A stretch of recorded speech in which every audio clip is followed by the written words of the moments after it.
The Caribbean's offshore islands are treasures of biodiversity, but centuries of human impact and invasive species have pushed many of these delicate ecosystems to the brink of collapse. So, what does it take to bring an entire island ecosystem back from the edge? Welcome back to Rewildology, the nature podcast that explores the human side of conservation, travel, and rewilding the planet. I'm your host, Brooke Mitchell, conservation biologist and adventure traveler. Today, we're diving into the world of island restoration with Shanna Challenger, Offshore Islands Conservation Program Coordinator at the Environmental Awareness Group in Antigua and Barbuda.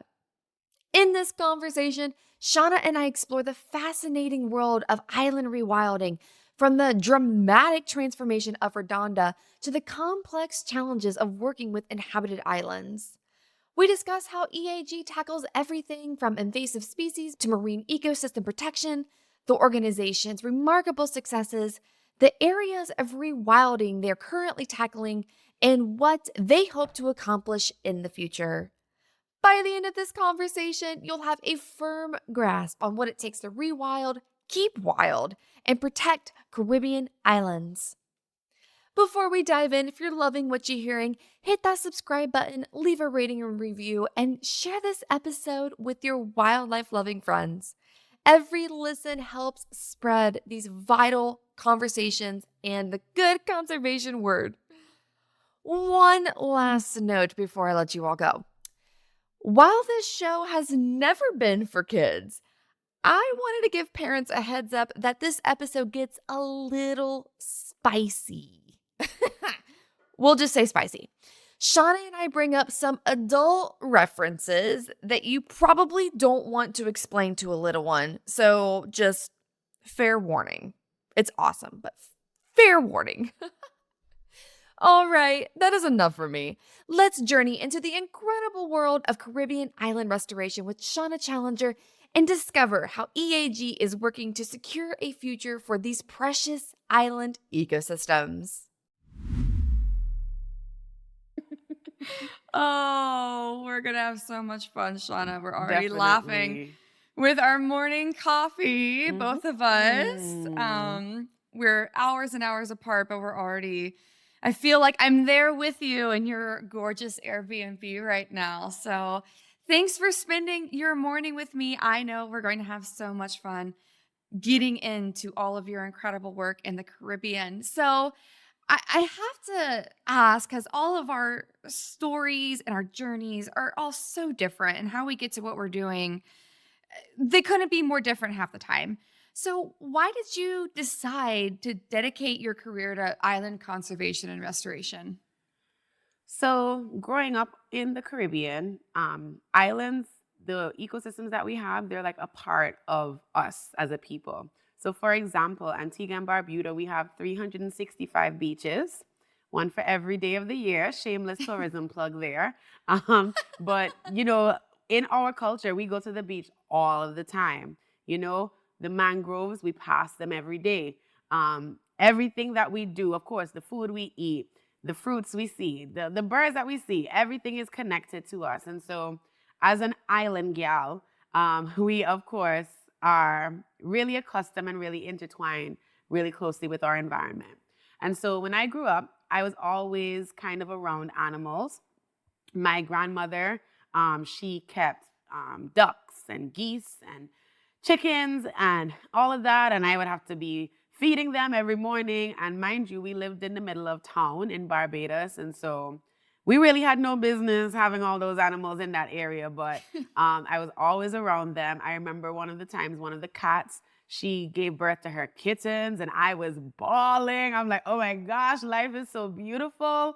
This is amazing. So I always kind of knew I wanted to be something animal-wise or something with the sciences. Eventually, I thought I was going to actually set up a veterinarian. I'll be a veterinarian and have a place called Pets and Stuff with my best friend, who did end up being a doctor. When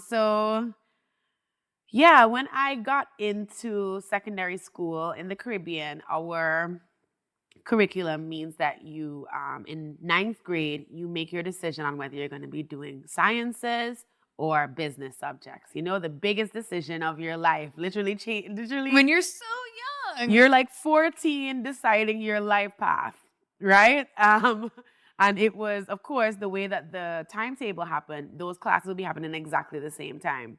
So you really had to decide, am I going to be in science? Am I going to be in business? And I really love the sciences, so I stayed in the sciences. And at the time, everybody said, you know, okay, if you want to be in the sciences, that means you want to be a doctor or you want to be a teacher. I kind of was like, okay, I guess since I have a knack for this, I'm going to end up being a doctor. And, you know, I kept with the sciences. We did our first dissection in biology when we were like in 11th grade. And I definitely had a funeral. I get very emotionally attached to the animals. So I had a little funeral. His name was Archibald. He was a grouper. And, you know, we said a few words before we dissected him and pulled out his kidney. But I just always really, really liked, when I reflect on my life, I realize how often animals were in it and how much I was kind of destined to be on the path that I'm on now. So I started state college, again, staying on the sciences, staying on the doctor trail. And then I started the University of the West Indies right here in Barbados. And I loved UE because of the fact that they teach you a little bit of everything in your first year. So I initially started with chemistry and biology, a double major because, you know, I love pain and sadness. And so I was doing in my first year, you know, they teach you everything. And I remember being in my Diversity of Life and Diversity Life 2 classes and just hearing about, you know, evolution and the first fish to come out on the land and how everything is connected and birds are the closest relative to dinosaurs. And I remember thinking, this is really, really cool. I love this. And, you know, the more that I finished my schoolwork and continued with the different courses, my mind, my body, everything kept telling me, like, you need to switch to ecology. You need to switch to ecology. This is what you actually enjoy. And I really wanted to do something that I enjoy because, you know, they say that's the secret to never working a day in your life, right? And so in my second year, like on a random Wednesday afternoon, I went into the office and I changed my major to ecology. I left the pain and suffering in my past, and I was going to be, you know, doing what I wanted to do. Because, you know, while my other friends were like, okay, I'm in class until 9 p.m., I'm like, okay, well, I'm going diving. I'm like, okay, I'm going to the beach. You know, I just loved being outside, outdoors, just in nature. And I really fell in love with a lot of the concepts that I was learning in my courses. However, turns out you can't just change your major on a random Wednesday afternoon when you have a scholarship, which I should have known, but you know, I was following my heart. I'm not thinking with my brain. And so I did end up losing my Board of Education scholarship because, you know, you really shouldn't just change your major like that without telling anybody. Luckily, I wrote a very heartfelt letter about why I decided to change, why it was relevant for Antigua and Barbuda at all. And they did give it back to me, thank God. And in 2016, I actually graduated with honors in ecology from the University of the West Indies. So before I graduated, my mom was already like, okay, Shanna, you need to look for a job. Don't waste any time, okay? Courses are finishing and you need to look for a job. And at the time, online, I was looking, of course, for somewhere in Antigua because as part of my scholarship, I had to go back there and work. And I was looking at, you know, different things online. I had even applied with the government for the Department of Environment. And then online, there was this mysterious thing called Redonda Restoration Program Coordinator. And I made the mistake with my mom of Googling what Redonda looked like. And it was just like a cliff. One of those things you would see in like on National Geographic, like most desolate places on earth, you know, one of those. And my mom, she gave me the, girl, what you doing? Like, you can't be serious. You know, but I was like, okay, All right. And the Environmental Awareness Group and its partners were advertising for this position. And what I really liked about it is that it didn't say that, you had to have all these years of experience, you had to do all of this. You just really needed an environmental background to be very willing, be very ambitious, be willing to, talk to people, form relationships, collaborations, etc. And in my head, I was ticking all those boxes. Of course, the imposter syndrome comes up. But because I had been on the guild and at university, and I had these little leadership roles before, I was hoping that it would kind of push me over the edge. And so before I graduated, I applied via Skype. That's to tell you how long ago it was. I applied via Skype, and surprise, surprise, they actually said, yes, we would love you. They wanted to hire me. And so on the 1st of August, so I think I finished my courses like July 15th or something. And by the 1st of August, I was working. That was my first day of work. And straight out of university, my job was to restore this desolate, dead, dry island to save the species that had somehow been able to still survive there. So that is how I got into this field. Oh, and yes, before we get back to Redonda, because we're going to spend a lot of time there.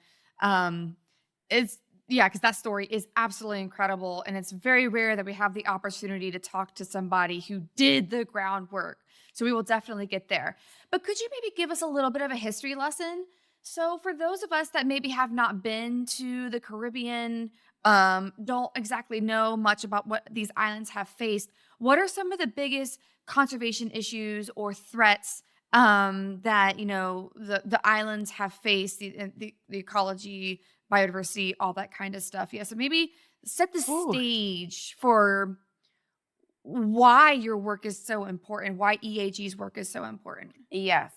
So the Caribbean, we are a biodiversity hotspot, right? So we only take up like about 0.1% or something super small of the land area of the entire planet.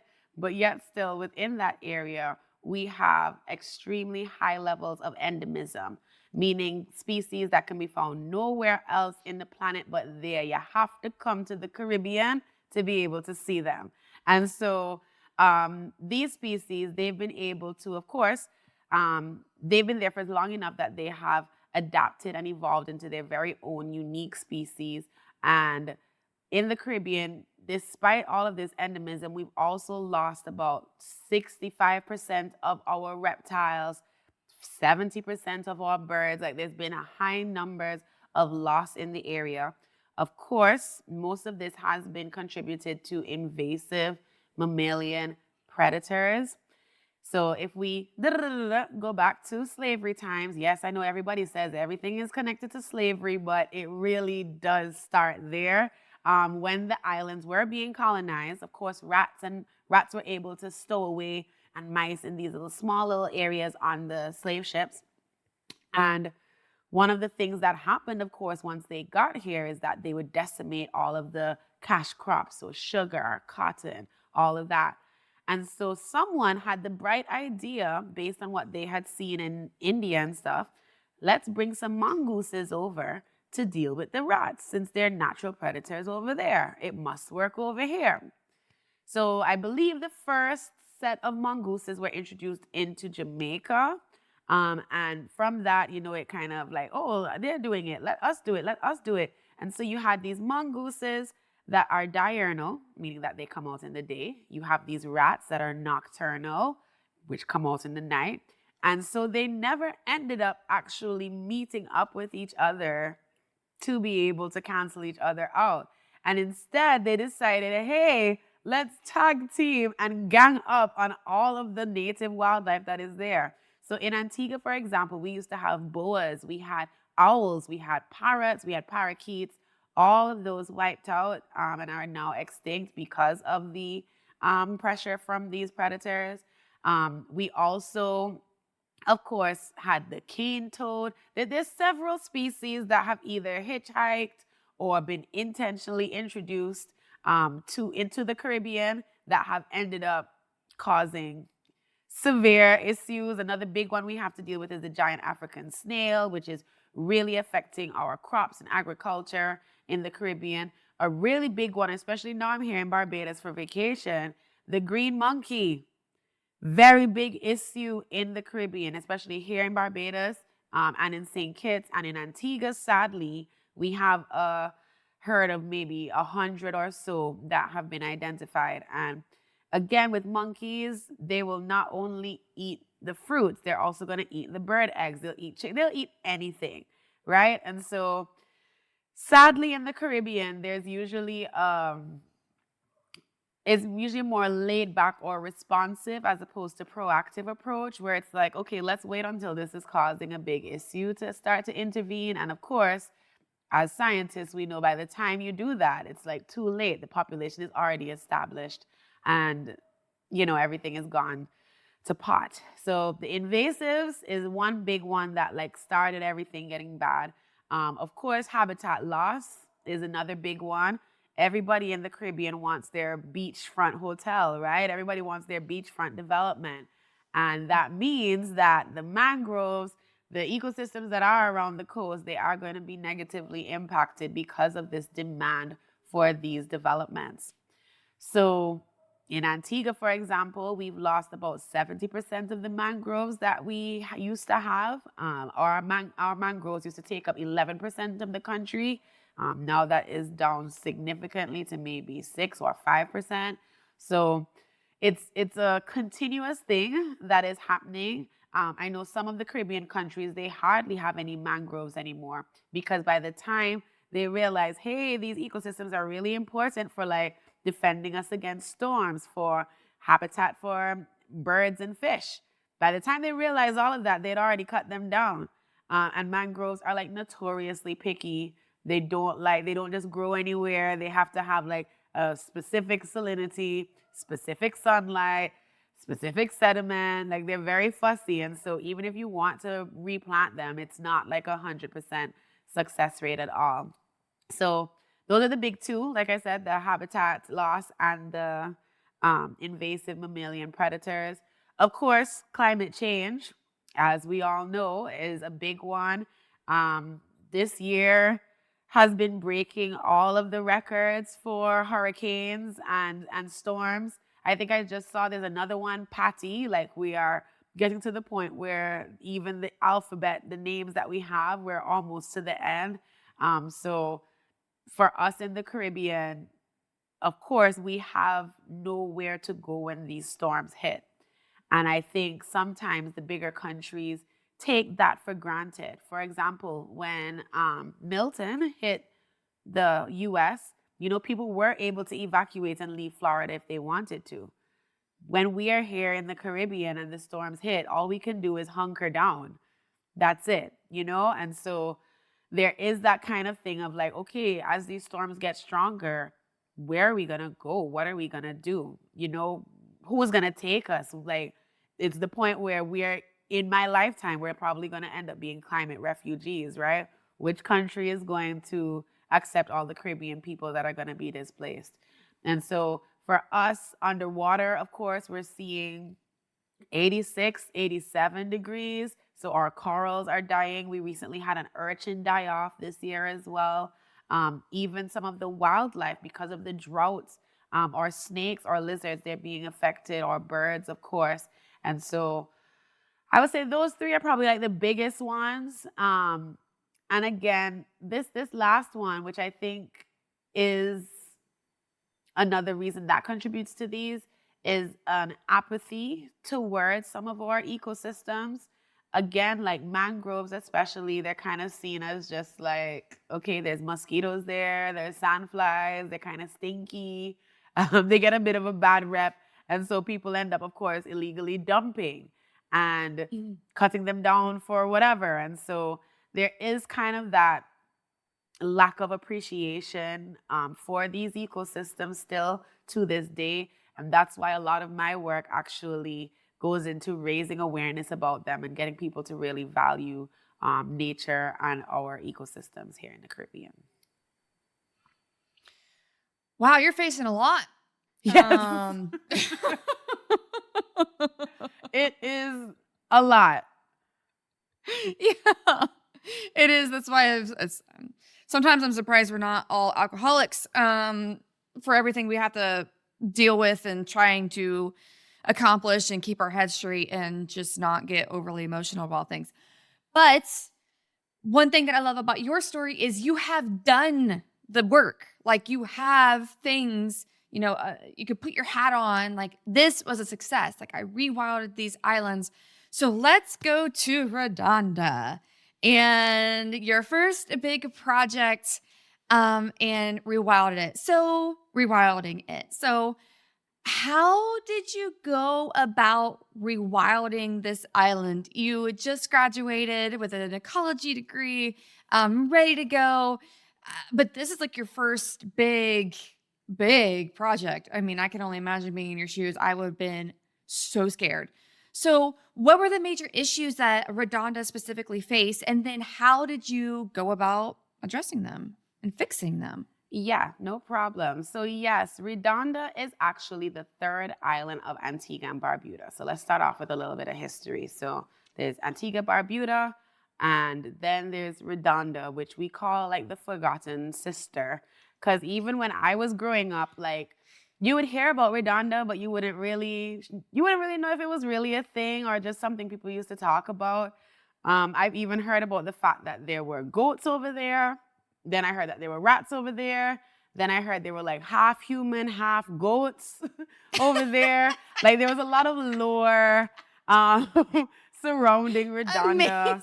Amazing. Half goat, half human, mutants over there. The regular Antiguan and Barbudan did not really know what was going on over there. A big part of it is because Redonda is super far away from Antigua and Barbuda. It's actually like 35 miles away, which is like a 20-minute helicopter ride for us. And so technically it's actually closer to Montserrat and Nevis, which are two other small. So for context, you have the big islands at the top of the Caribbean, which are like Cuba, Jamaica, Puerto Rico, etc. Then you have the smaller ones on the right, and Antigua is kind of like in the middle, and we're like the bigger one of the smaller islands around us, right? And so Redonda, the name itself, of course, means round in Spanish, right? But when our partners rediscovered Redonda in 2012, on a helicopter ride, just going across, they realized, Redonda is crumbling into the sea. Like it's looking dead. It's completely awful. What happened over here? What's going on? And so that our partners were able to get together and decide, hey, we need to come up with a project that can address whatever is going on Redonda. And so what they did a feasibility study to see, could you even get rid of what is causing the issues on Redonda, which we'll get into a second. And two, they had to raise all of the money that it was gonna take to be able to restore this island. Conservation, rewilding in general, it's not cheap. As many of us know, it is not cheap, and the money is not, you gotta work for the money that they do give. And so that was how the Redonda Restoration Program actually started. And then I came in 2016 once they had found the funding and gotten the support from the partners. So Redonda is only about a mile long. It rises to about 396 meters or so. And it is actually a volcanic. It is made out of volcanic action. So in Antigua and Barbuda, we're completely limestone. So Redonda, again, is like the black sheep. She's like, the rebellious sister that's like super emo, super goth. So even when we go diving around her, the sand is like black because of the volcanic core and stuff. And so it's very different to anything we have in Antigua and Barbuda. So Redonda was actually formerly a mine. The island had, in the 1800s, they described it as numberless seabirds. Like you could not walk and not walk on a seabird. That was how many seabirds there were. And because of all of these seabirds, this was, of course, they eat and they poop. And at the time, seabird guano or poop was gold.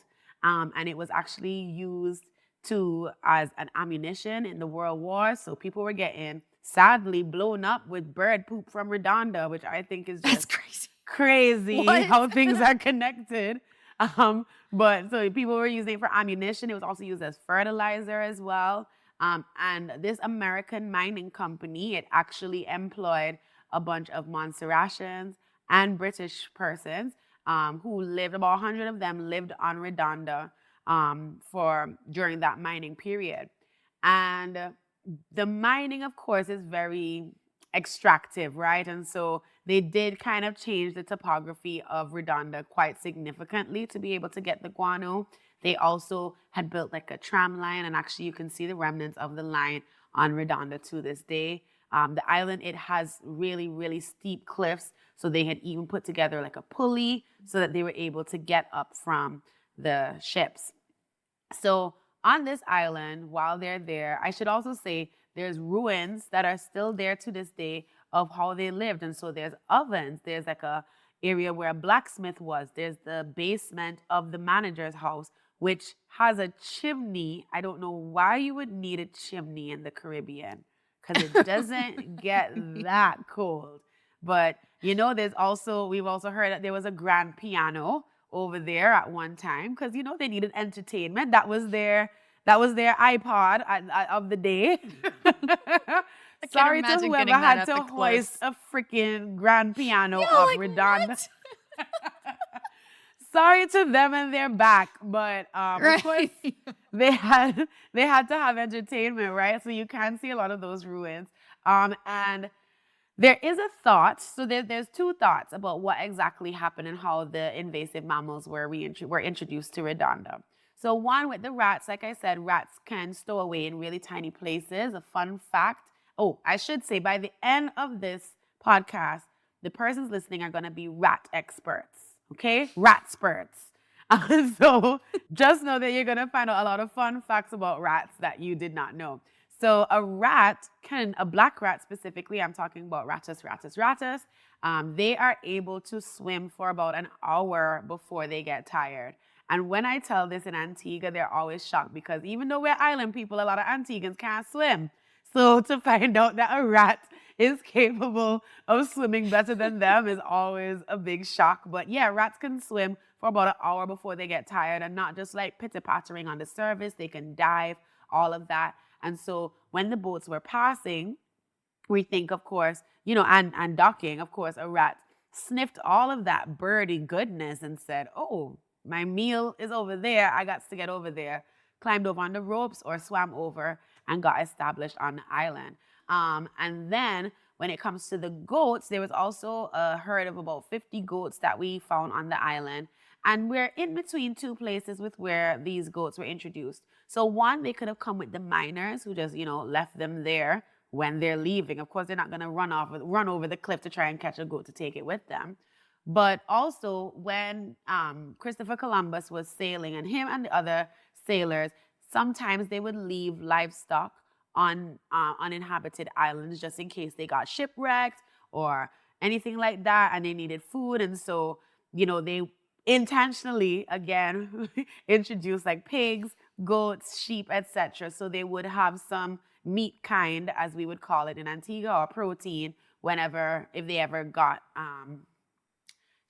ever washed up on that shore and needed something to eat. So we have actually done some genetic testing on the goats, and they are of Spanish origin. So we think maybe, so we traced them to Spain, and they also had a little bit of Cuba in them. Because these goats, when you see them, they have like these huge horns, and they're very unlike any goats that we have in Antigua for sure. So we knew they were genetically distinct, but it was really cool to find out that they actually were traced to Spain and Cuba. So yes, the miners came, the miners left, and the rats and the goats were able to take over the island. So Redonda, like I mentioned, is really, really small. It's only about a mile long. And on this island, we had 6,000 rats. Wow. 6,000. And I know the scientists are going to be like, well, how did y'all come up with that number? Where did that number come from? So what we did, like I said, we did a feasibility study before the project actually began. And you set out a number of different types of methods to kind of come up with this estimate. So the first thing you do is put out rat traps, and you set 100 of them up in the morning and 100 in the evening, and it kind of comes up with amounts of trap days, 100 trap days that you're able to get. And sometimes by the time they would finish setting one trap, you would hear them going off in the back, because the rats were so hungry, they were so ravenous, and by the time they would walk back, only pieces of the rats would be left because their fellow brother or sister came along and realized, oh, there's free food here with my fallen brother. Let me just leave it. So they would only have pieces of the rats left back, sadly. Wow. Yeah. And so another thing, of course, that they did, any rats that did die, capture them, dissect them, the dissection coming back in again, dissecting them, and checking, of course, their reproductive status, if that they had been consuming the bait, that kind of thing. And so there's the 6,000 rats that weren't just on the top of Redonda, they were on the cliffs, they were all over. Also, they also came out in the day. So these rats were not, there's no humans over there. They're just able to run freely, right? And then the goats, so there's no water on Redonda. There's no ponds, no nothing. It's literally just the rock. And so the goats, sometimes, like if there was like a good rain, like a little invasive cleome would grow up and they would be able to eat that. But other than that, the goats were actually really starving to death. And so the EAG, I haven't even said about who I work with. Pause for a cause. So I work with the Environmental Awareness Group, or the EAG, which is Antigua and Barbuda's oldest environmental non-government organization. And for over 30 years, we've been working for the benefit of people and wildlife. Core to our work is that, environmental work, it should be satisfying, it should be worthwhile, it should also have a hint of adventure. Like, we always believe that our work, it shouldn't just be boring. We should always find some sort of excitement in it.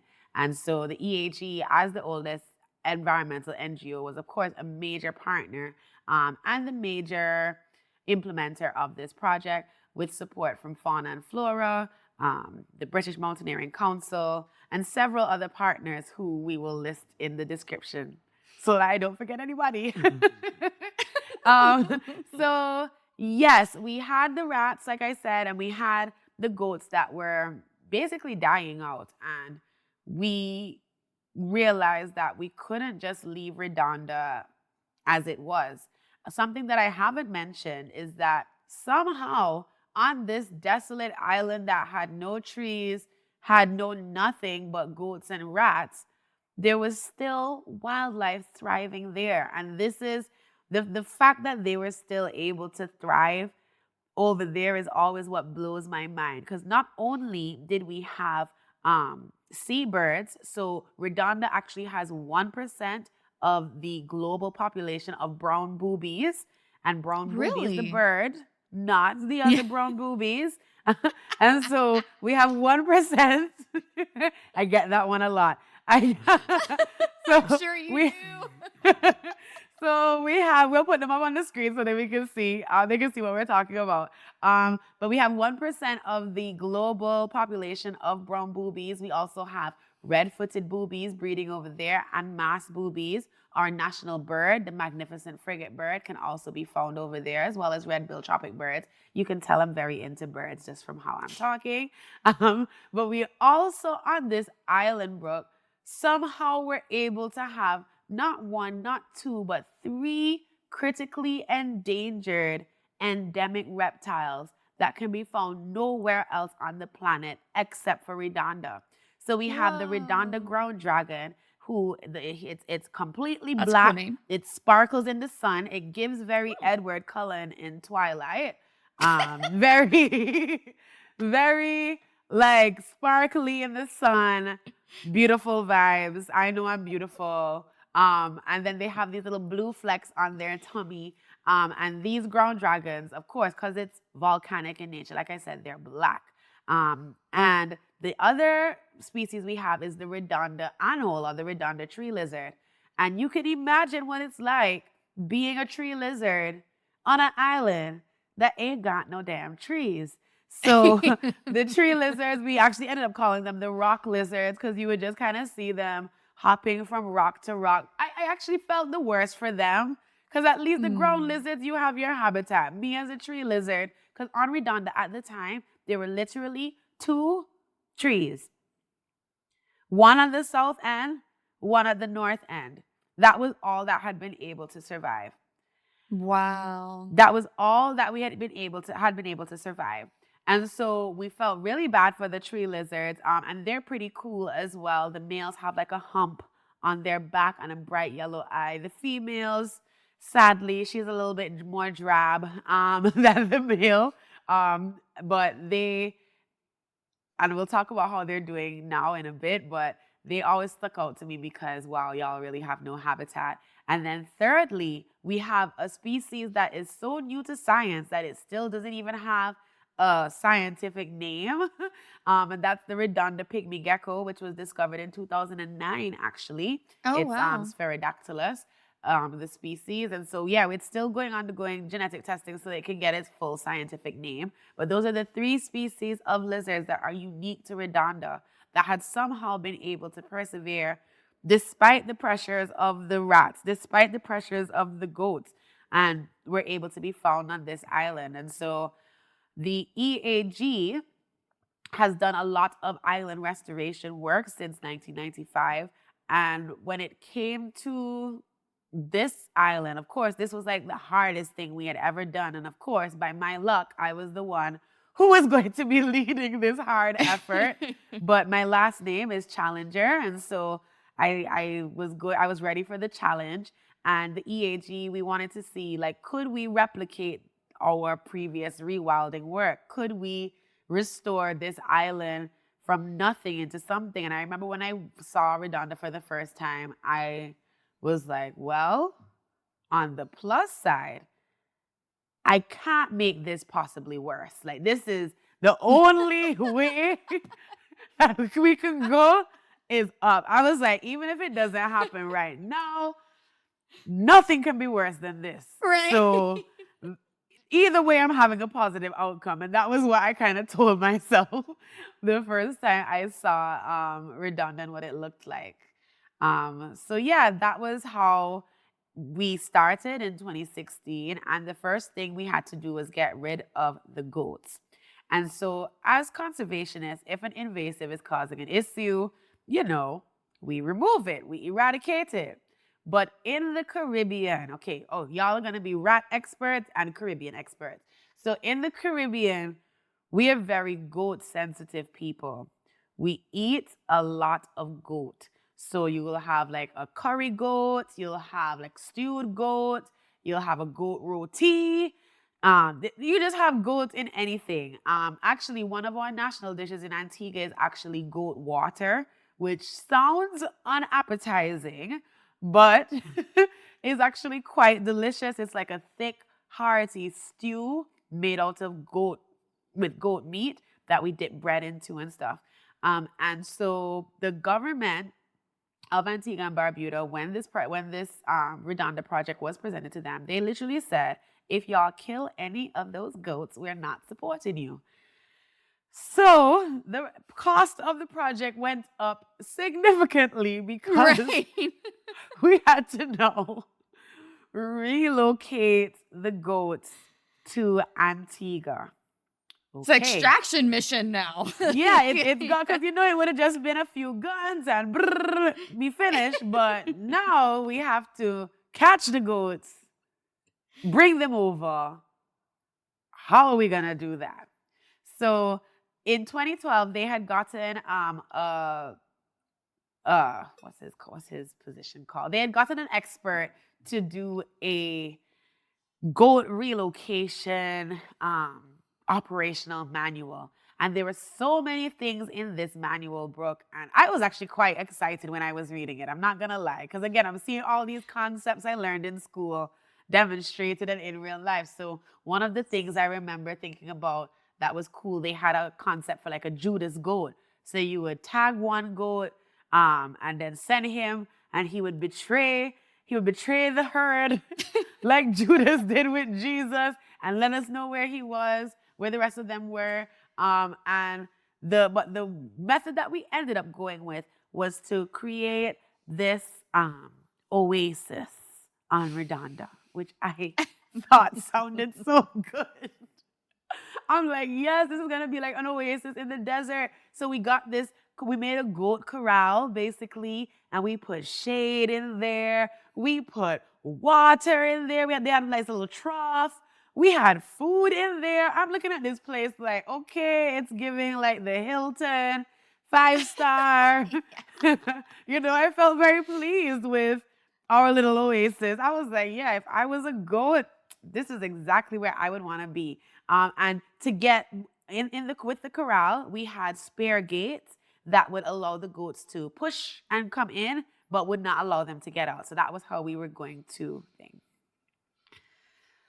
Listeners and watchers, the goats completely ignored my oasis. They did not at all look at it. They were completely unimpressed.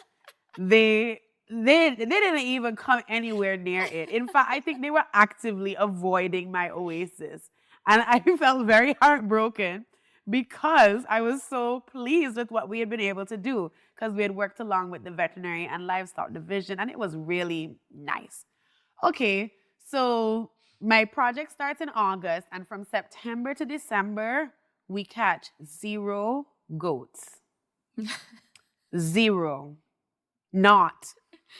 0 goats. And it's getting to the point, but we're paying people to be over there, right? And paying for their food and paying for the helicopters and all that. And it's getting to the point where it's like, okay, so when are we going to like start catching the goats? And this is how I actually found out feral animals are extremely intelligent. Because we actually started doing a bunch of different methods. We even tried snares, where you have like a little out of metal, a little noose, so that it would catch their foot, so that they would just jump over them or kick them out of the way. They were completely unimpressed with anything that we did. And then finally, when we were about to call off the thing, because it was getting close to Christmas time, we caught 1 goat on the other side of the island. So poor Pete Harrison, he was our goat relocation expert. Poor Pete had to freaking hike Redonda with a goat in his hand. Oh my God. I can't imagine. I think I have the clip. Hopefully I have it so I can share it. But it was just completely crazy. But we were so excited, like, oh my God, we have a goat. We have a goat. And we named him Juan because he was the only one that we were able to catch. So Juan, he ended up being our favorite just because, we were just so excited when we finally got one. And we actually didn't end up catching any more goats until March the following year in 2017 when we started the rat eradication. So with rats, again, we're becoming rat spirits. With rats, you try to do an eradication at the driest part of the year, like when they're the most hungry, most likely to be eating the bait, all of that. And so usually on the offshore islands that we worked on previously, there's like forest and stuff, and you have to cut trails. But because Redonda was so desolate and had nothing, that actually removed that step from our process. And so as soon as we got onto the island, we were able to start baiting. So our team, the rat team, it consisted of volunteers from New Zealand, from Ireland, from the UK, with a couple of Antiguans interspersed. And they spent 2 months on Redonda. And this is an island with no electricity, no running water, barely any signal, no Wi-Fi, no nothing, no shade, some breeze and some beautiful views, and of course the lovely wildlife, but nothing else. And So for 2 months, the rat team was deployed on Redonda, and our goal, of course, was to make sure that every single rat had a chance to encounter the bait and, subsequently ate it and would die. And so with the rat team, we were kind of separated into the ground team, who we were just like on the surface, normal stuff. We're still near cliffs, but normal flat stuff. And then we had the abseilers from the British Mountaineering Council, who were, on the cliffs, slingshotting, very stuff you would see in a movie, that kind of thing. And so there were 12 of us on the island at the time, and that allowed, of course, us to spread out over the island, basically have eyes and ears on the island all the time. And so we came up with the idea. My oasis is still there, by the way, still being ignored, but it's still there. And so we came up with the idea, what if we were able to capture some of the kids? Because the kids were in a very easy place for us to get. So we caught the kids and put them in the corral. And after you put the kids in the corral, guess who comes next? The moms, the women. So they have to come and look for their kids, which they did. And then we finally got some action going on in my oasis. And then once the children and the women are there, guess who's coming back? Guess who's coming? The men. Yes, all species are the same. Once you got women there, children maybe, but once there's the women there, the men are coming, right? So that was when we were finally able to hand capture the goats by doing that method. And a lot of people think sometimes that we had like a big thing under the helicopter and it was swinging, very Mission Impossible. No, we actually, every goat that we brought over, we would brush them off to make sure they weren't bringing any seeds or anything. Then we would kind of hog tie them just so they couldn't, of course, move on the helicopter. Then we would cover their eyes as well, to keep them calm, not let them get nervous or anything. And then we would put them in a bag because, of course, we're on a helicopter and we don't want them pooping in there. So with one, I forgot to say, with one, I had taken him onto the helicopter. So they sit on in the helicopter, like in our laps right there. And it's a 20-minute ride, like I said. And so, about halfway through the trip, I kind of, relaxed ever so gently, just, to get a little comfortable in my seat. And one lifts back his head and is ready to break the helicopter glass with his freaking horn. Luckily, I was still on it. And then I was like, oh gosh, we're going to need something for these horns. So we ended up getting pool noodles. And so the goats ended up looking very crazy by the end of it. So you have the pool noodles on their horns, their face covered up with a hood, made out of yoga pants, by the way. So shout out to our volunteers who made these little goat hoods for us. So their faces are covered up, the noodles on their head, they're hog-tied, and they're in a bag. So they looked crazy. The visual is amazing. Right? They looked crazy. I think I have a photo that we could insert. I need to see a photo. They just looked crazy. Not a very fashionable moment for them. I would say the most goats we ever had at one time in the helicopter was maybe 5 or 6, like including babies. Like babies we could just fit in little buckets. And we did end up naming the goats. I tend to name a lot of the animals that I interact with, as you probably can tell. And so I think it's kind of an indicator of our mental state at the time, being on the island for so long, because it was like salt and pepper. We had noodle, sriracha. Like we had all of these little names for the goats. And yeah, because of that, I actually don't eat goats anymore. I haven't eaten goats since 2017, just because I felt I got too close to them and holding them and everything. I couldn't be like devouring goat water the next day. Like, no. So I completely came off of goat. And that's that. So now I want to quickly talk about the rats. So the first time I had ever gone camping was on Redonda. That's an extreme first go about it. Yes, the last name, Challenger, right? The challenge. Here we go, another challenge. So that was my first time ever camping ever. And it's on this remote island in the middle of nowhere that is covered with rats. So my first night, okay, I set up my tent for the first time, and, I get into the tent, and my first night I actually don't sleep because there are rats climbing over my head God, like, all gives me the night. heebie-jeebies. We also had like the snap traps around the camp because of course we have food and stuff. And in the middle of the night you can hear them going off like bam, bam, bam. So as if it wasn't enough that they're on top of me, they're also all around me. And I'm just like, wow, this is my life. Like, those moments where you're reflecting like, this is what I chose for myself. This is what my life is right now. So, the rats are all over my head all night. Okay, the next day we wake up and our eradication leader, she is an icon. Her name is Biz Bell. She's from New Zealand and she's done rewilding and island restorations all over the world, especially here in the Caribbean.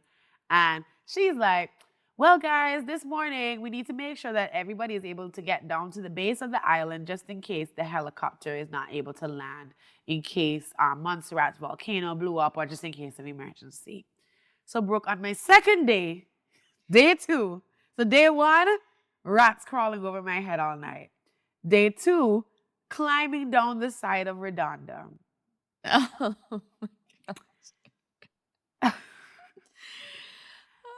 It took, talk about a crash course. Listen, it took hours to get down. Of course, the abseilers are down in like 8 minutes. We used to just call them the goats. We just call them the mountain goats because they got down in like 8 minutes and they're down there snorkeling with the turtles, having a lovely time. I think some humpback whales had even passed that day.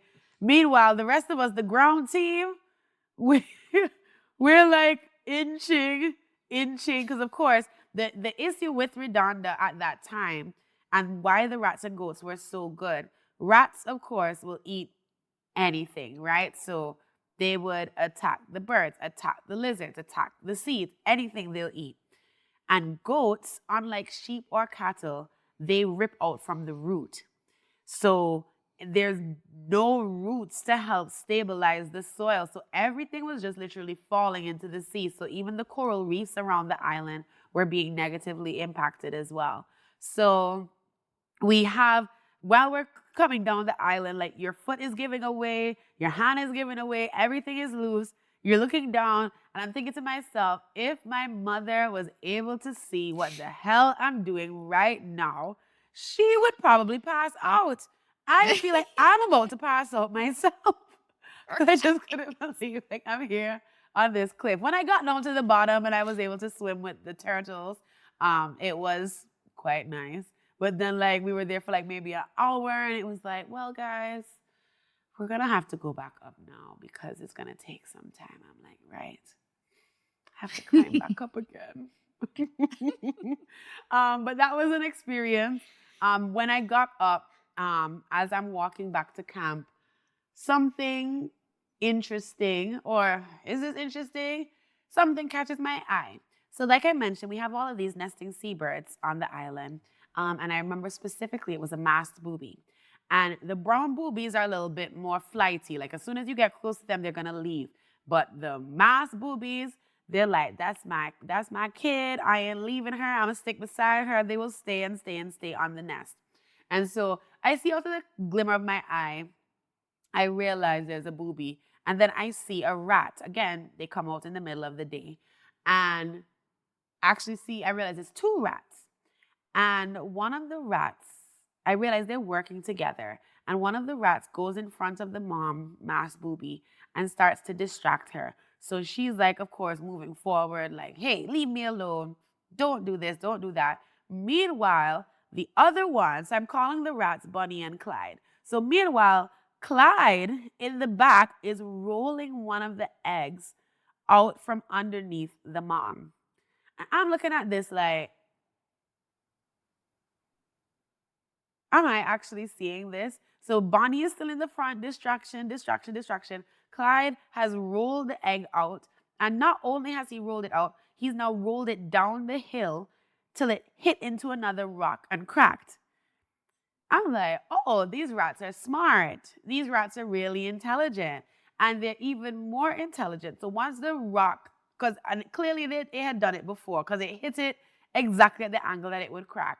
And once it cracked, of course, they don't want any egg white. They only want the yolk, right? And so it literally, you see it going specifically for the yolk. And then Bonnie comes and the two of them were having a little romantic egg dinner. And I remember just being so in shock because, you know, as conservationists, it's like you can't intervene per se because this is the thing that has been happening that you are now doing your intervention to fix.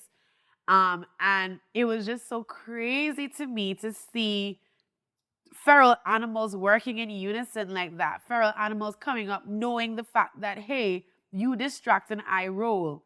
You break this and we eat the most nutritious parts of this egg. Like, it was just amazing to me. I never knew that rats were so intelligent. And that's one of the things that we realized on Redonda. The birds were always breeding. And we think it is because of the impacts of the rats. Because if you know, you lay 2 eggs and every time at least one of them is getting killed or both of them are getting killed, you're going to have an extended breeding season to be able to compensate for that loss. And so it was really crazy seeing that in real life. That was 2017, and we have not seen any. Let me look for wood. Yes. We still have not seen any rat signs since March 2017. Literally, the rat population collapsed in like 2 weeks. They were that hungry. So what we would do, we would get like a plastic water bottle, and you cut off the ends and you wire bait into it. So it creates like a little tunnel where the rats can eat. And the bait, it's only about like this size. It's like a block. It's claret that we use, and it's donated by Syngenta. Thank you to them. And the bait, it's like bright blue, it's waxy, so you're able to very clearly see like rat teeth marks on the bait. And it actually kills them in like 3 days, so it's not like instantaneous, so they can keep eating. And it actually kills them by internal bleeding. It has brodifacoum in it and an anticoagulant, and so they're able to eat, gorge themselves. We actually have a little video of them actually lining up to be able to eat this delicious bait. And so within, 2 weeks, we were able to see the populations going down because every morning and every evening, we would check each one of these stations. We had definitely over 1,000 stations in total on the island because you do it every 30 meters. So if again, we're thinking like a rat. So as a rat, within 30 meters, I'm going to have everything. So I'm going to have my house, I'm going to have my church, I'm going to have my supermarket, I'm going to have my gym, my side girl, her house is also there. My baby mama, her house is also over there. Like, everything is in this 30 meters, right? So we wanted to make sure, again, that every rat had a chance to encounter the bait. So we just covered the island in it. And I know somebody's going to ask whether the bait affected any of the other species that were there. The goats, as we can tell, are unimpressed with anything. So the goats, one time we literally just put a block right there. The goats just walked away. So they were not interested in it at all. And the bait, it actually only affects mammals. And so because it attacks our circulatory system. And so the other species that were there, like sometimes the lizard would try and scratch at it. What really would eat it would be the hermit crabs. But because they're inverts, it doesn't do anything to them at all. But yeah, we did it. And the rats, when we would collect them, so any carcass that we found on the surface, because most of them died on the ground, but any carcass we found on the surface, we took it back to camp. And I was able to use my dissection skills. This was low-key my favorite part of it. Just dissecting them and just, being able to see. So, for example, their stomach would be filled up with the bright blue dye from the bait. You would also see like bruising on their intestinal lining and stuff like that to show that it was internal bleeding and not, something else that was killing them. We just needed to make sure. And one of the things that we realized was that it was so important that we had intervened when we did, because 90% of the females that we had caught were either pregnant, nursing, or about to go into heat. Again, what I said So there's about about to be the a big female- boom. They can just go, go, go, go, go. And the males, the size of their testes and the baldness of them, I don't know what it is about Redonda, but the rats were loving it over Yes, there. getting So jiggy with it. it was literally like so great that we had hit in when we did, because if not, the population would have just continued to boom. So again, we would cover the island in the morning, in the evening, the abseilers on the side. In the really, really difficult and unsafe places, we even ended up doing helicopter drops as well, because we really needed to make sure that no rat was going to be remaining, because that would just start everything back up again. And so once we stopped seeing signs, we also put out a different kind of bait. So if there was a rat like me, I don't like the drumstick of the chicken. I think it's the worst part of the chicken. People might disagree, but it's just bone and not enough meat. so in case there was a rat that's like, oh, I don't like blue and waxy, we put out another type of bait that was like red and grainy. You know, if they're like a texture eater or something, just making sure that no matter what was there, had a chance to encounter the bait. Once we had finished with the bait, then we go into the monitoring phase, where we're just making sure that there is nothing left. And we start putting out like flavored wax, like chocolate wax, peanut wax, aniseed flavored. And, you know, again, checking to see if we see anything. And we did not see any signs. Thank you, Jesus. So since once that was finished, we then put in some permanent bait stations, 39 of them. So these boxes are there, and we check them every 3 months. And in there, it's kind of like a rat motel. So before I had my goat oasis, now I have my rat motel. So it has, again, food in there. It has a little space if they want to, you know, set up their little home, that kind of thing. And we check these stations every 3 months to make sure that there's nothing, no invasives have been able to get back to Redonda. So yeah, we're very excited with the fact that it has been able to remain rat-free. And last year, in August 2023, we actually were able to declare Redonda and its surrounding seas as a protected area. So exciting. Dubbed the Redonda Ecosystem Reserve. So the island is actually the smallest part of the reserve, because it is actually almost 30,000 hectares. So the protected area is about the size of Antigua, which is very crazy to think about. Yeah, it's huge. So it's mostly a marine protected area, but focused on the land. And so we have the land protected. Around the land, we have like a biosecurity buffer zone where we're just making sure everything is staying good. And then outside of that is just us, you know, keeping it safe and working with the Coast Guard, etc., to be able to maintain this area. So that is the latest with the Redonda Ecosystem Reserve. An issue we have had is the spread of guinea grass, which is a notorious invasive, and it also spontaneously combusts, which you can imagine would be something terrible to happen on Redonda. So we are currently monitoring and managing that. But lastly, Brooke, sorry, I know I've been rambling a little bit. No, you're on the ground. This is great. Yeah. But lastly, I want to talk a little bit about what we've seen since we were able to remove the rats and the goats. So literally, Redonda was like, okay, thank you, humans. I've got it from here. And 2017, that was a year where we had a lot of hurricanes. So there was a lot of rain that happened. So I have to, you know, give the rain its due. But by November, so we eradicated the rats in March. By November, the island was covered in green. Wow. And it was so shocking. I mean, you know, we're like bawling. Well, I'm bawling. Right. Seeing Redonda actually, because remember, I said to myself, well, it can't possibly get worse, but I didn't think it would be so dramatic and so quick, the recovery that we were able to see. So plant-wise, before like 17 species had been recorded on Redonda. After the eradication, we had up to 88 species being recorded. including like now there's like trees that are almost as tall as me, which is crazy. Like the first time we had a little sapling coming, we're like, oh my God, we have a tree. We're just so excited seeing this island rebound and recover. One of the major species we have over there is the bearded fig, Ficus citrifolia. That's like the one that we see the most.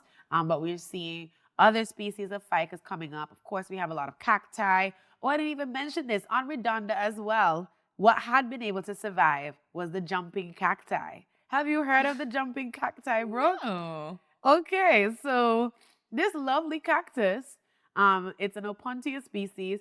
It's triggered by movement. Its dispersal is triggered by movement. Yeah. So as you pass by, it shoots out the spines into you. And so Yes, I actually encountered some of those in Baja, Mexico. Now that you bring that up, I was like, everything wants to kill you here. What the everything F? is spiky and painful. So that was one of the species that was still surviving. Another fun thing that we actually saw that popped up was tobacco. So we assume that the miners, they're over there. They want to have a little something to smoke. And everything seems to have just been in the seed bank, just waiting for an opportunity to be relieved from the predation pressure so that they could actually survive and thrive. And so we went from 17 species of plants to 88. With regards to the tree lizard, their population boomed. It literally multiplied by 6, increased 6-fold. It was crazy. Moly, that's tree amazing. lizards up the wazoo. It was crazy. The ground dragons increased 3 times, and even the geckos increased twice. So we literally saw the lizards as well. Because of course they have more space, they have more food, they don't have as much predation pressure.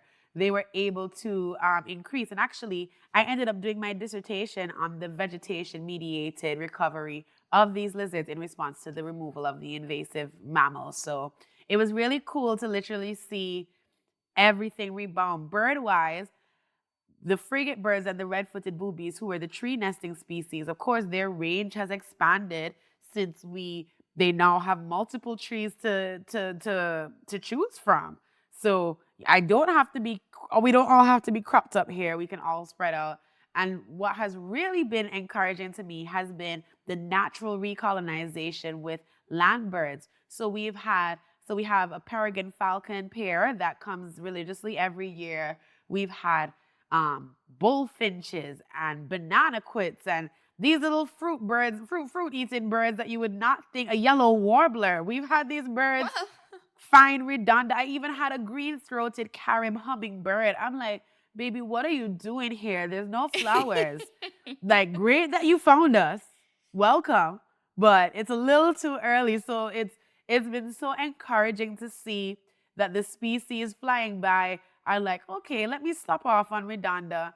And hey, you know what? I actually like it here. And we're starting to see some of these species become resident and not just migratory. So yeah, seeing Redonda come back, it really has shown that nature truly can heal if it gets a little bit of help. It shows the power of rewilding. It shows the rewildology of our ecosystems. It was proof to me that the things we studied in school, these concepts, they actually work. And of course, it was such a big thing that, of course, it had been locally led. It was by people that looked like me, not just people coming in and doing it for us and then leaving. And so it was so inspiring to be a part of Redonda. Still the proudest thing I've done to this day. And yeah, we're just so proud of what has happened over there. And of course, I've been trying to get even more people involved in what has gone on in Redonda and telling others in the region and internationally about the work that has happened. Yes, it is such an incredible, tangible, inspiring story. It's like there was an island that was literally crumbling from the pressure that was put on it. And now it is a thriving ecosystem and it's now a protected area. I mean, no wonder you're so proud. Like, I feel proud like, I can only imagine being in your shoes and like how I would feel. Like, I feel all warm and fuzzy myself, and I'm just hearing this story, like with how incredible the work was. And so now you have moved on to even bigger and, in other respects, harder projects, because Redonda was not inhabited by people, but a lot of the Caribbean is inhabited by people. So now what would you say? Well, I guess that this might be a good time to say that you have now shifted to doing other projects and working on other things. Now there's an amazing person that is control of Redonda, that project now, and that you are now working on other ones with the EAG. So what have you shifted to? And as I kind of just dropped a little bit of a hint, humans are now involved. So how do you go about rewilding these other islands where there's a lot more, let's say, factors Yes, involved? Factors. Okay. So, yes. So my role as Redonda Restoration Program Coordinator was from 2016 to 2019. And then in 2019, I decided that I wanted to increase my knowledge. So I went to do my master's. That's a funny way to put it. I decided to seek more knowledge and decided to do my master's. So I got a Chevening scholarship in 2019, and I went to the University of Kent in the UK to get my master's degree in conservation biology from the Durrell Institute of Conservation and Ecology up there. And right before I started my degree, I tore my ACL. Well, technically my ACL, my MCL, and something else. During Juve morning, during our carnival celebrations in Antigua, did a little bit too much and ended up injuring myself. So I had, of course, the knee. I also was going through a period of rediscovery. So I like cut off my hair. I was like really going through a rebirth of sorts in 2019. We've all been there, girl. You know. These bangs are part of that. I did that too. So. Yep. So I cut my hair and moved to a different country. All of that, right? I went up in September 2019, and then we all know what happened in 2020. So sadly, I did have to come back down in March on the last flight they had to Antigua and Barbuda.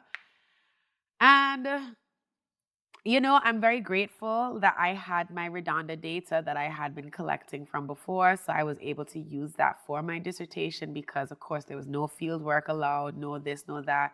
Actually, my master's was supposed to be on birds, obviously, but shifted into lizards, which I was still happy about.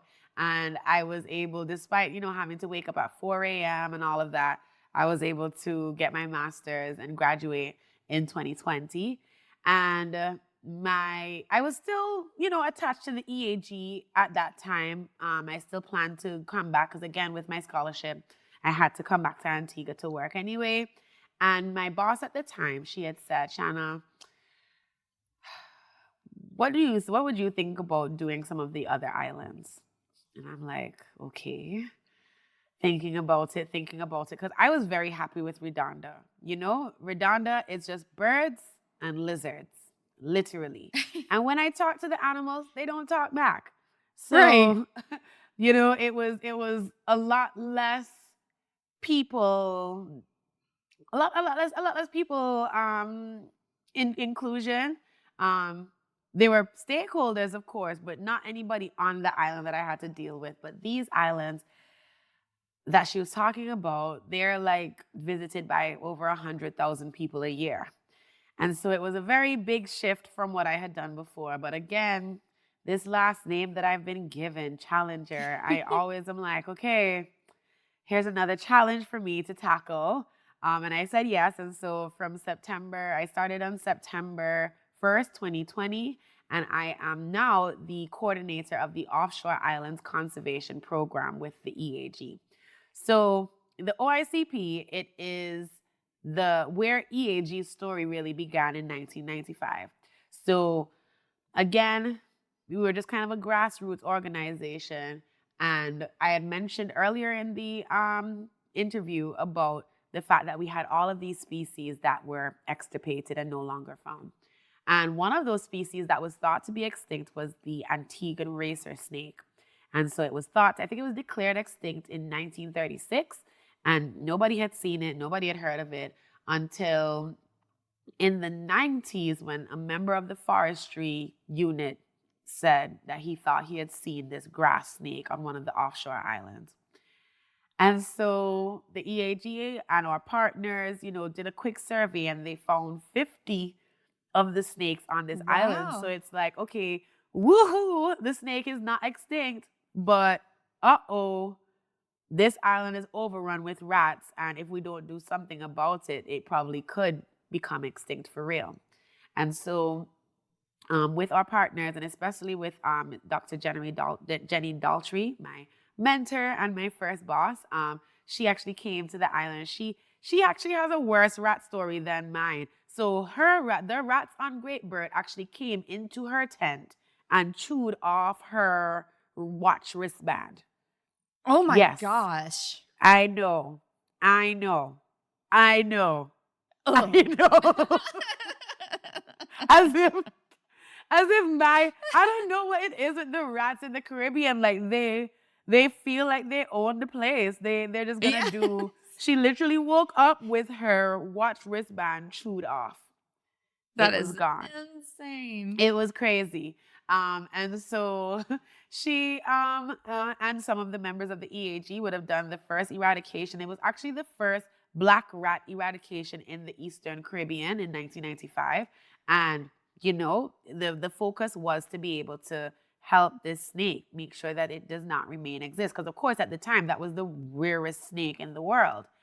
And, did the same process. Of course, they had to cut trails this time, but laid down the bait, all of that. And turns out the eradication was a success. The snake numbers started to go up. And then the EAG and our partners realized, wait, not only are the snakes benefiting, the lizards, that is their main prey, they also are increasing. The habitat, the plant diversity and distribution is increasing. And the birds, especially the ground nesting ones, are also increasing. Turns out, everybody likes being in a rat-free environment. And so, spoiler alert, everybody likes being in a place there's no rats. And so, because of the success of this, EAG said, okay, we did it once, can we do it again? Because this island, Antigua and Barbuda, we actually have 51 offshore islands that are like limestone in nature. Yeah, the beaches on there count as part of our 365, by the way. The tourism authority, they're really, trying to push this 365. One day I'm going to try and see if I can actually count how many they are, but those ones count as well. And so this island, Great Bird Island, was where everything began. This island, it is shaped like a butt plug, and that's the way that we're able to. That's the way that there's so many islands, Brooke. We have to have the little things to be able to identify them, okay? So see that coming. We started. When I put it on the screen, y'all are gonna be like, you know what? Yeah, I see it. Yeah. So we started on the butt plug one. I thought you were gonna say bird, not butt plug. No. So it was named Great Bird because of all of the birds that used to be there. But again, because of the rats, they went down.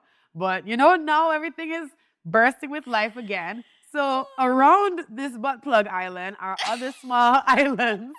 And we decided to eradicate those as well because rats can use islands as stepping stones, right? So if I colonize this island, I can go to this island and I can go to where the snakes are. So we eradicated the ones nearest to it, and we actually ended up rewilding 10 of the islands at that time and reintroducing the snake to 3 other islands. Another one, so one of the islands looks like a banana rabbit. The other island looks like a dog or a mongoose. And then the last island, York, it actually is shaped like Donald Trump. And I'll put it on the screen. Y'all will see it. You have to do these little things to remember which islands, guys. I mean, yeah. And once you see it, you're going to be like, yeah, that does Yeah. look like Donald Trump. It looks like his side profile to be toupee and all. It is actually quite, it's actually quite impressive.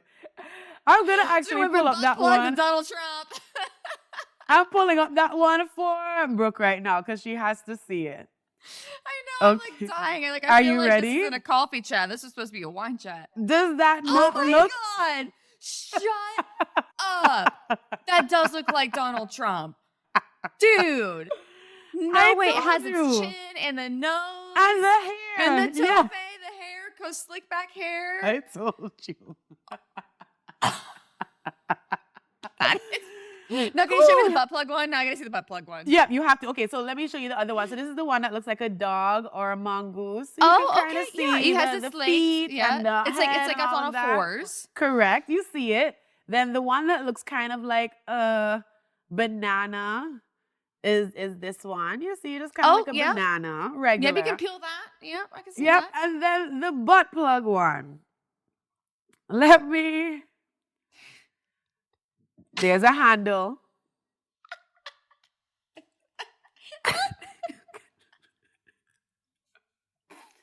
The conversation is going off of the rails, guys, but this is how it happens with me. No, this is what we do on this show. And as I can genuinely say this is the first time butt plugs have been said on this show, which is hysterical. Thank you. Rewildology first, Yeah, guys. You it heard did look here like a butt plug. first, okay? And in this rewilding field, we have to hold on to these little things that bring us joy in between everything. So I'm glad I was able to bring some comedic relief.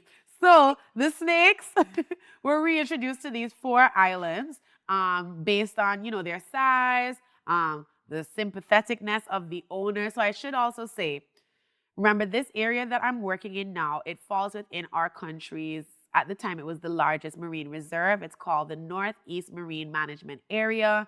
It's like 10,475 hectares in size, which is about the size of Disneyland. In Florida, and it has all of these offshore islands involved. And so these islands are like, if you go to the Caribbean and you've ever been on like a catamaran kind of cruise thing, this is one of the stops that they go on, and you'll have like your lobster lunch and your rum punch.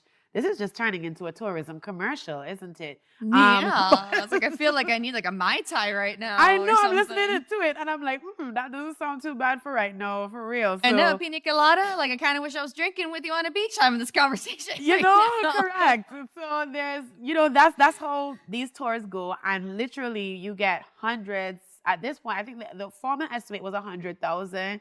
But I think at least now it's like about 200,000 people visiting any of these offshore islands every year because they are beautiful. And I will say, once you've rewilded an island, I'm sure this has come up before. Once you rewild an island, you can immediately tell when you're passing by what has been rewilded and what hasn't been. So the islands that still have rats on them are like dry, desolate. Still vegetation there, but just not life. But the ones that we've rewilded, there's like birds that look like black pepper in the sky.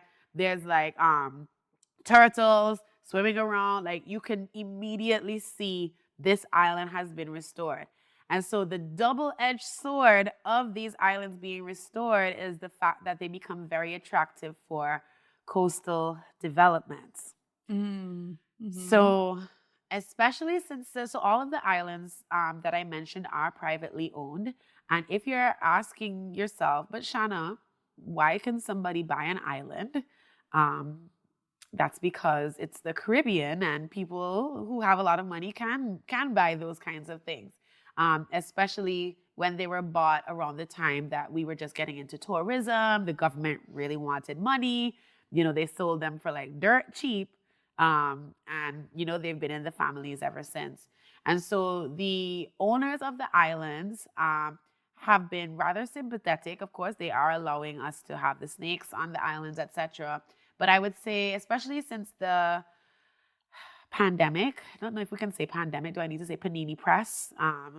No, you can say pandemic. It's fine. Okay, so especially since the pandemic, the pressure for development on the islands has increased significantly. And so Mm. everybody is kind of putting up a restaurant. Everybody, so they also watch each other as well. So, oh, you put up a restaurant, so I'm going to put up a restaurant. You put up this, Mm. so I'm going to put up that.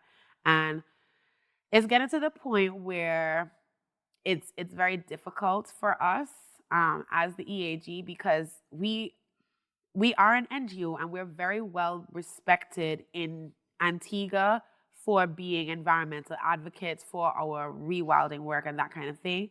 But we do not have a specific mandate that allows us to, legally say this cannot happen, nothing like that, right? It's more of an advisory rule.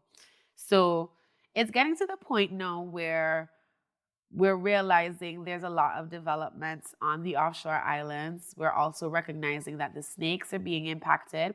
So, like I would have mentioned, in 1995, the snake population was 50. We were the rarest snake in the world, really not looking good. Then we reintroduced them to the other islands. So it's now in 4 spots, not just one. And the population was about 1,200 in 2015 or so. In the past decade, we are now seeing more issues happening. One of the islands that has the biggest stronghold for the snakes actually ended up being reinvaded with rats like 3 additional times. And so if the stronghold population number goes down, the entire population goes down, right? And so in 2023, the estimate was about 100 and less than 300. Sorry, the estimate was less than 300 individuals remaining in the world. So obviously, Wow. we had to take action. And so the first thing we did, we collaboratively developed an Antiguan Racer Conservation Action Plan to make sure this species survives and is not going to become extinct. And it includes a number of different things, including outreach and education, in situ monitoring, research, and of course, government and stakeholder involvement. Because the next thing that we're going to have to do, Brooke, and it's still going to be a bit controversial, we are going to need to bring the snakes back to Antigua. I Mm. know. First I did the goats, and now I'm doing the snakes. And I will say, the Antiguan racer, it is completely harmless. It is not venomous, it's not poisonous, and it's just a beauty, really. She's good looking, they're good looking, and their only defense mechanism is to release this musk, kind of like a skunk. It smells pretty stinky to some people. Because I spend so much time around goats and rats and that kind of thing, my sense of smell is completely gone. So it doesn't smell that stinky to me anymore. But to normal people, it does have a bit of a stink. And that's their defense mechanism. And so we want to be able to establish like an ARC site for the Antiguan racer, as well as some other wildlife that is threatened in Antigua and Barbuda. And so we are working very closely with the government to see if we can get them to vest a piece of land to us for this purpose. Of course, bringing snakes of any kind to the mainland is going to be a bit controversial, because as people, we grow up hating snakes, right? From the Bible, from Eve. They're the reason women have periods. Like, it's just, bad rep. Really, really bad rep. So I know it's an uphill battle, but again, another challenge for the challenger. And I am determined to see that through. One of the things that we have been doing, of course, and focusing on this year and next year is going to be outreach and education. And I think, once people figure out, like, we're not just, releasing the snakes in town for them to be wriggling around people's feet, that we're going to, have them in the country, further away, in this predator-proof fence, that, they'll be able to live and thrive where they're supposed to be on the mainland. We're also going to be able to have like an educational component where community groups, schools, tourists, people can come and see an Antiguan racer in Antigua. So that is the vision for where we're trying to go. We're gonna definitely have to do a lot of community sensitization. One of the things I want it to be is that it's not like, okay, we're just bringing these snakes in there and y'all have to deal with it. These snakes are being placed near to your community, but we don't want to only, we want to improve the community as a whole and make sure you see benefit as well. So getting them involved in the eradication of that area, getting them involved by, giving them trees and stuff to help beautify their own home, their own place at home. And even getting them, to come and see the snakes when we're releasing the first ones there as well. So that is the plan. In 2025, it will actually be the 30th anniversary of the Offshore Islands Conservation Program. So I think what could possibly be better than being able to bring the snakes home for their 30th birthday, which coincides with my 30th birthday. So that's my birthday gift I'm hoping for myself, that we'll be able to see that through. Again, the islands, we continue to manage the area as best as we can with all of the challenges that we do experience. But we want to have some autonomy and be able to, see the snakes when we want to see the snakes and go there when we can. And so that's what's next for the OICP. That is a massive project. Wow. But Yes. how rewarding to bring the Antiguan racer back to Antigua. Like, I mean, how perfect, right? What it could needs to possibly be back be better? at its home. Yeah, so we still have some groundwork to do with the government and stuff to really make sure that happens. But we feel hopeful about it. And again, it would not even just be for the racer. There are other species such as the lesser Antillean iguana that are really, really rare, really, really threatened in our country. You can I think you can only find maybe 12 of them left Oh my in gosh. Antigua. There's some in like Montserrat and so, but in Antigua we only have about 12 because they've been extirpated by the green iguana.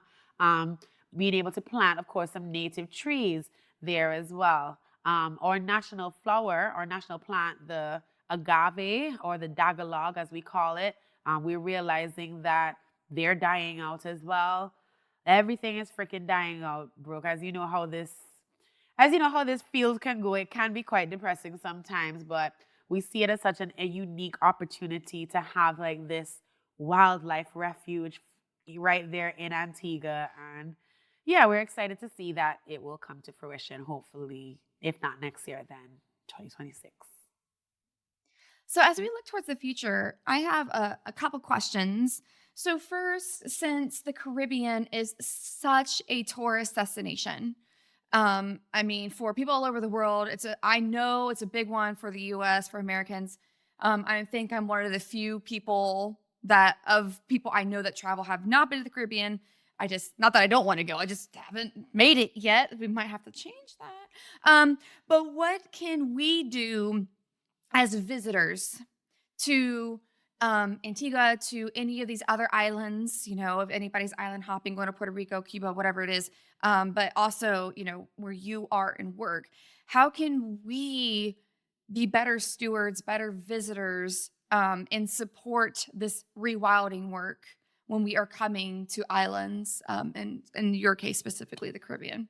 That's a good question, Brooke, because yeah, you can feel a little powerless, like, okay, now that I know all of these things are happening, does that mean I can't have my rum punch on my boat cruise in Antigua? Yeah, it's a big thing. Yeah.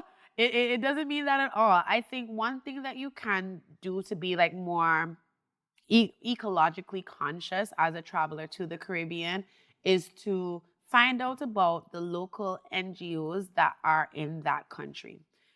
Especially because I've been in this field somehow for 8 years now, crazy.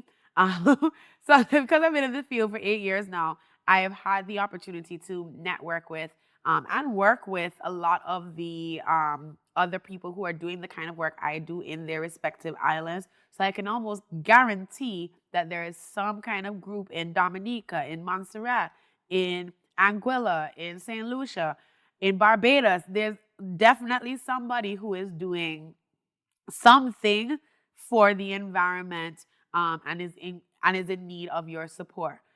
So try and inquire about the local NGO who is on the ground. And if you can just give a donation. Like if you're like, okay, I just want to give y'all a little something, or you can find them on Instagram or something. They probably have the donation link. Then go ahead and do that. Another thing you can kind of do is to inquire about any initiatives they have that you can be a part of.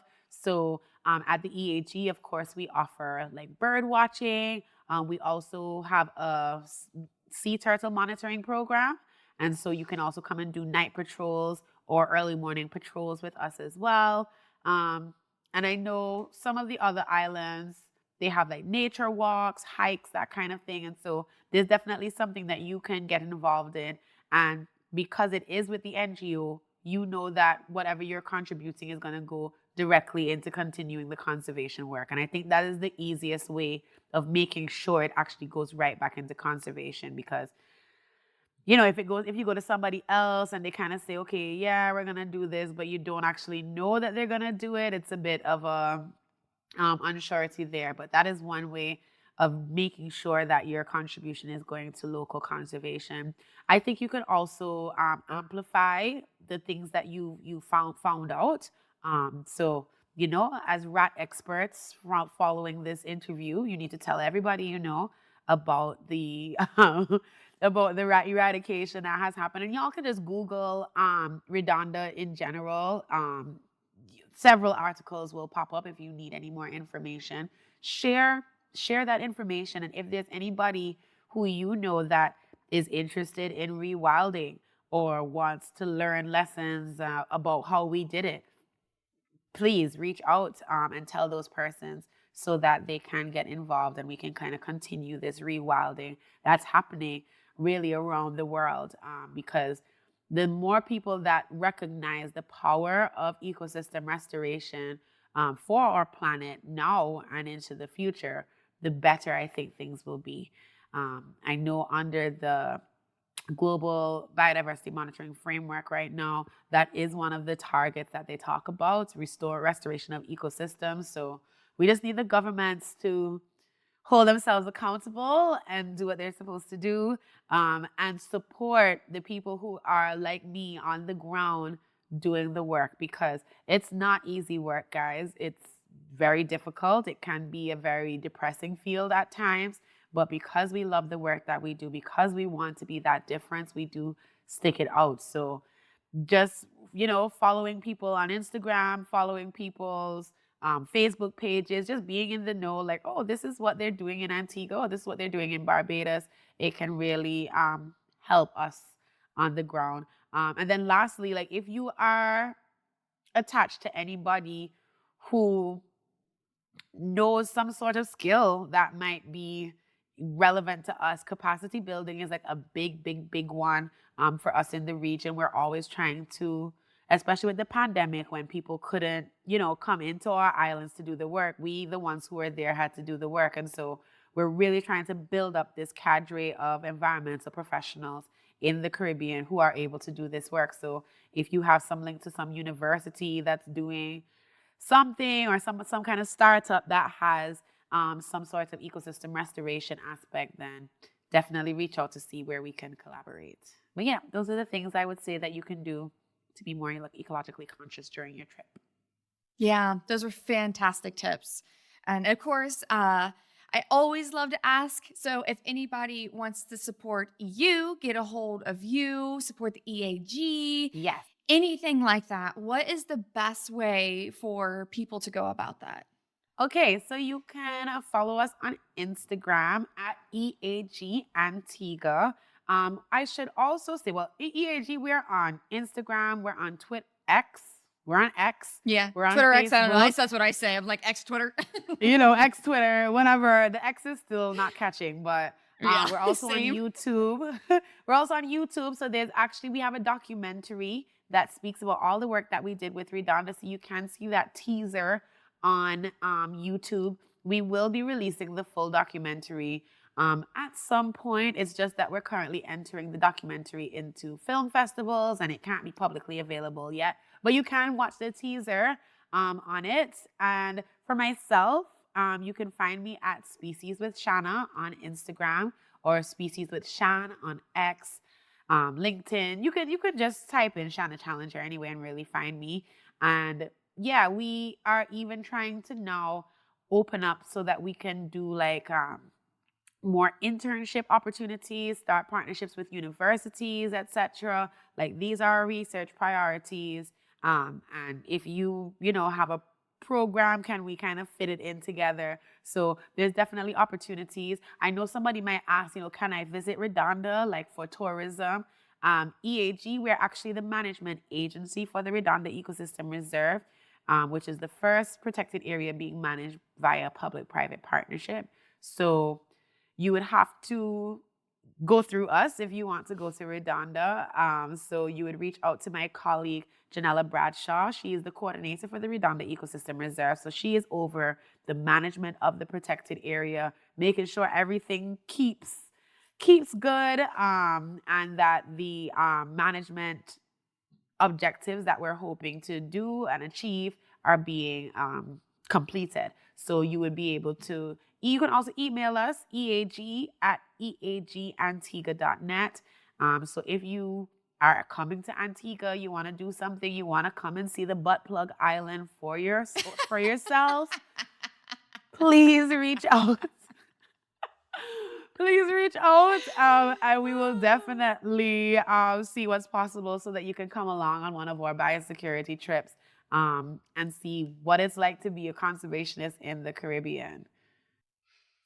That sounds amazing. You might, if I just happen to get on a plane and join you, I'm excited to throw that out there. Yes. If anybody wants to come along, let's go. Like I just said, I've not been to the Caribbean, and well, because I'm just not going to get on a big cruise ship. Everybody knows I'm in ecotourism. I'm not going to do that. Like Correct. I'm not shaming anybody who has done that, but like morally, I can't do that. So I've even been invited a few times. And I'm just like, no, thanks for the invite, but I'm not going to do that. So yeah, if there's another form of a trip that we can figure out, especially to go see biosecurity things like across the islands and see what you guys do in person, that would be wild. Yeah. Because I didn't even mention this part, but like as part of the biosecurity, again, you start thinking and becoming a rat, right? So you're not only looking to see the teeth marks on the bait, you're also looking to see if there's any footprints on the sand or in the dirt nearby. If you find any droppings, we do kind of crunch them up to just smell them and see what's in them. Is this why my sense of smell is gone? But it's I'm just now thinking all these things. It's a very interesting job that we work. And I would say for anybody who is interested in joining the conservation field, it is extremely rewarding.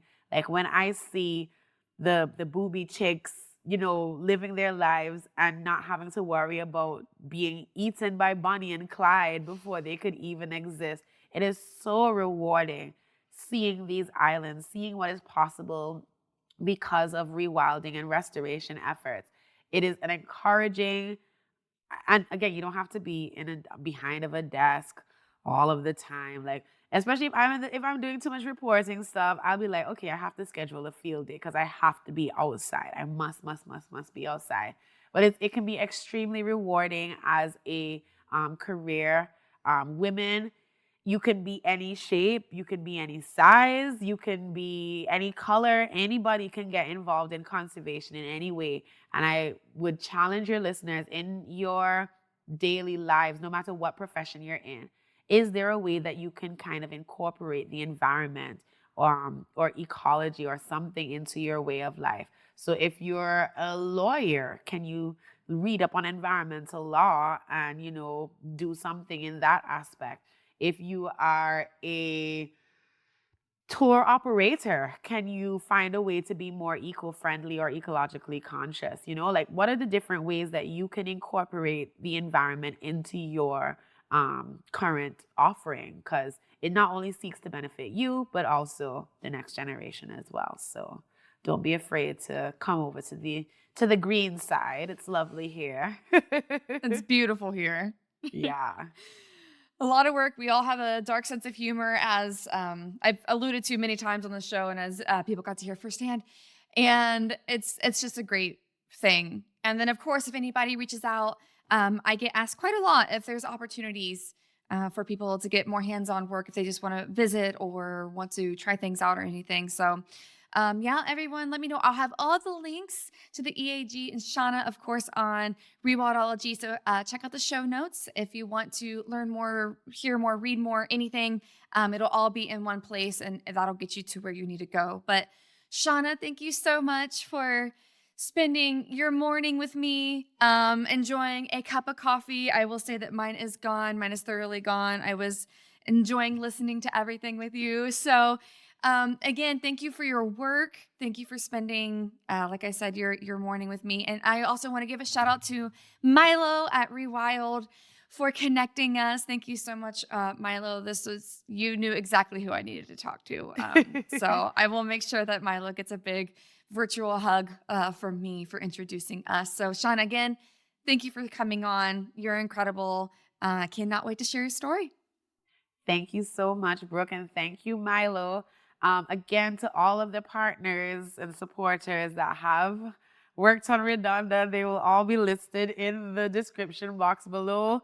There's many, many of them, so I don't want to miss out anybody. But a very big shout out to our partners, Fauna and Flora and Rewild, because they were very instrumental in being able to make Redonda the restoration success that it is today. So yes, thank you, Brooke. Thank you, Rewildology. And I can't wait to continue to rewildologize the islands. Thank you for joining me on this wild adventure today. I hope you've been inspired by the incredible stories, insights, and knowledge shared in this episode. To learn more about what you heard, be sure to check out the show notes at rewildology.com. If you enjoyed today's conversation and want to stay connected with the Rewildology community, hit that subscribe button and rate and review the show on your favorite podcast app. I read every comment left across the show's platforms, and your feedback truly does mean the world to me. Also, please follow the show on your favorite social media app, join the Rewildologist Facebook group, and sign up for the weekly Rewildology newsletter. In the newsletter, I share recent episodes, the latest conservation news, opportunities from across the field, and updates from past guests. If you're feeling inspired and would like to make a financial contribution to the show, head on over to rewildology.com and donate directly to the show through PayPal, or purchase a piece of swag to show off your Rewildology love. Remember, rewilding isn't just a concept, it's a call to action. Whether it's supporting a local conservation project, reducing your own impact, or simply sharing the knowledge you've gained today, you have the power to make a difference. A big thank you to the guests that come onto the show and share their knowledge with all of us, and to all of you Rewildology listeners for making the show everything it is today. This is Brooke signing off. Remember, together we will rewild the planet.